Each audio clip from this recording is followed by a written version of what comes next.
The recent grounding of the American Airlines fleet over safety concerns by the FAA, coupled with the rise in jet fuel prices, is causing major problems for passengers and the air carriers. Is the already shaky U.S. airline industry facing more bankruptcies and consolidation? Al, are you a frequent flyer?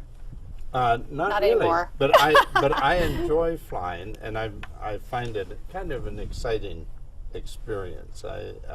Normally when I fly, it's for a vacation or something. So now, are you in a plane when you do this? I generally, although and it's not Southwest, no doubt. yeah, with all the farmers going to raising Ethanol. corn instead of marijuana, I don't fly near as much as I used to. Oh, God. No kids, I don't do that. We'll have to censor the show. I think the industry is going to be shrinking as far as the number of airlines that are there. In some ways that's good, because if you can get rid of duplication, you should be able to get a handle on the costs. But whether that'll actually happen, now this as Northwest and Delta, right. are apparently have agreed to merge and they want to get it through while they have a favorable person in the White House. But their lines apparently complement each other, and so there'll be a few flights that they'll consolidate and that type of thing. But they're going to be, I guess, the first really nationwide airlines that you can sign on with Delta and in New York and get basically any place you need to go, and that should be good. But I think there were 4 airlines in the last 10 days that have filed for some sort of bankruptcy, some of which they're just not flying anything. I think the Hawaiian airline, there's several of them. I'm amazed because these flights that I'm on are always full. They are. Oh, yeah. Well, the one thing you're going to see is that as you reduce and restrict competition because of for whatever market pressures or whatever, the ticket prices are bound to go up. I had just seen somewhere, I can't remember what it was called, Open Airways Act or something like that, Open Skies, where now they are not restricting routes anymore between the United States and Europe. So anyone can fly from here to an airport in Europe, like Heathrow just opened a new terminal. So before it was only American and, was it United who flew to Heathrow?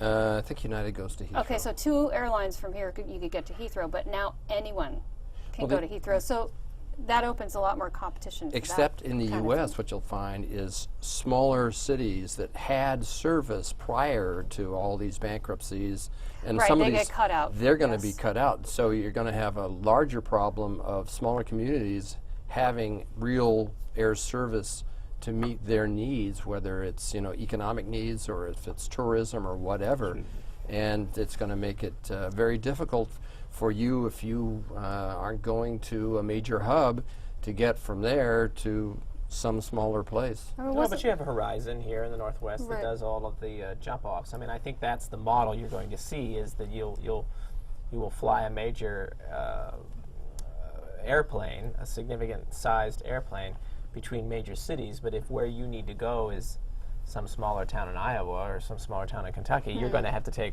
one of these smaller flying toilet paper tubes. The puddle jumpers from the airport to one of those smaller airports. Yeah, I think the competition is going to force, well, the competition is intense, but I think the result has been that some people are being forced out and haven't been profitable for a long time. It's an expensive business, and it's amazing what you can get for your flying dollar. I'm glad I booked ahead, and I've got flights coming up in May. Glad I booked those ahead of time. And I'm glad that American waited until after the spring break to decide to do their showdown with the FAA and shut down and do their inspections. But well, I think prices are going up. The other reality is the U.S. fleet is aged. I mean, we're talking about planes that are 30 years old. As an average, I think that it's like 22 years or 21 years old. And so they're extremely fuel inefficient.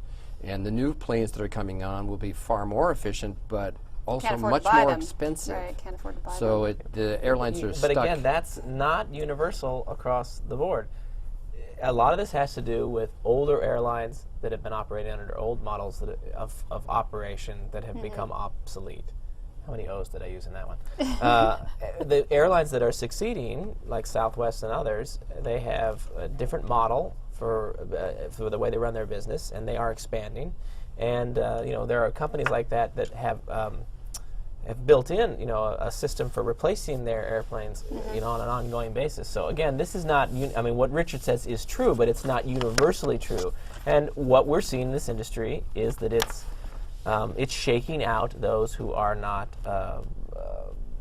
as competitive and who don't run good business models. Southwest has a good business model. They're very, very successful. I think people